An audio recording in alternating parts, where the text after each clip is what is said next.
السلام علیکم پیارے بچوں، کیسے ہیں آپ سب؟ تو آئیے آج میرے ساتھ آپ کچھ دعائیں اور کلمات یاد کریں۔ سب سے پہلے ہے کوئی اچھی چیز دیکھ کر کیا کہنا چاہیے؟ ماشاء اللہ کہنا چاہیے۔ کیا کہنا چاہیے؟ ماشاء اللہ کہنا چاہیے۔ سوال نمبر 2 ہے ماشاء اللہ کا کیا مطلب ہے؟ جو اللہ تعالیٰ چاہے، جو اللہ تعالیٰ چاہے۔ نمبر 3 کسی کام کا ارادہ ہو تو کیا کہنا چاہیے؟ انشاءاللہ کہنا چاہیے۔ کسی کام کا ارادہ ہو تو کیا کہنا چاہیے؟ انشاءاللہ کہنا چاہیے۔ نمبر 4 انشاءاللہ کا کیا مطلب ہے؟ انشاءاللہ کا مطلب ہے اگر اللہ تعالیٰ نے چاہا۔ نمبر 5 کام شروع کرنے سے پہلے کیا پڑھنا چاہیے؟ بسم اللہ الرحمن الرحیم پڑھنا چاہیے۔ یہ تو آپ سب پڑھتے ہوں گے، یہ تو پڑھتے ہیں نا؟ بالکل صحیح کہا آپ نے۔ اور نمبر 6 ہے بسم اللہ کا ترجمہ کیا ہے؟ شروع اللہ کے نام سے جو بڑا مہربان نہایت رحم والا ہے، جو نہایت رحم والا ہے۔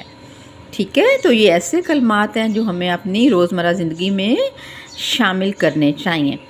اس میں سوالات کی شکل میں یہ سب کچھ بتایا گیا ہے۔ سوال نمبر 7 ہے سب سے اچھا ذکر کون سا ہے؟ سب سے اچھا ذکر لا الہ الا اللہ ہے۔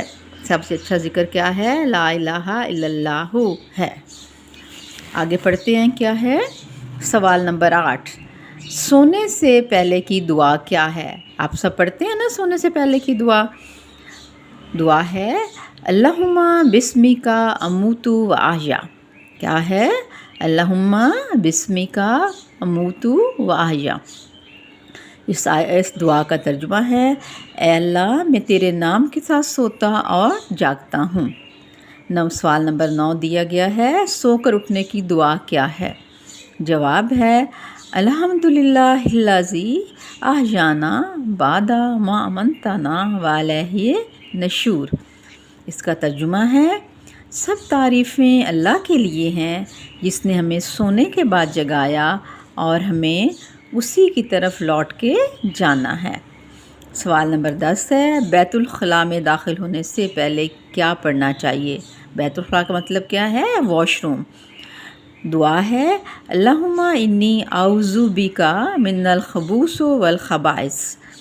ترجمہ ہے اے اللہ میں آپ کی پناہ میں آتی ہوں ناپاک جنوں اور جنوں سے۔ سوال نمبر 11 ہے بیت الخلاء سے باہر آنے کے بعد کیا پڑھنا چاہیے؟ جواب ہے غفرانک۔ ترجمہ اے اللہ میں آپ سے بخشش کی دعا کرتا ہوں۔ اور نمبر 12 ہے اونچائی پر چڑھتے ہوئے کیا پڑھنا چاہیے؟ اونچائی پر چڑھتے ہوئے اللہ اکبر پڑھنا چاہیے۔ جیسے ہم سیڑھیاں چڑھتے ہیں نا اوپر، سیڑھیوں پہ اوپر چڑھتے ہوئے اللہ اکبر کہنا چاہیے۔ اونچائی سے اترتے ہوئے کیا پڑھنا چاہیے؟ اونچائی سے اترتے ہوئے سبحان اللہ پڑھنا چاہیے۔ تو یہ تھی کچھ دعائیں جو آپ کو یاد کرنی ہیں اور انہیں اپنی روزمرہ زندگی میں شامل کرنا ہے۔ کریں گے نا؟ ٹھیک ہے، اللہ حافظ، اللہ حافظ، اللہ حافظ۔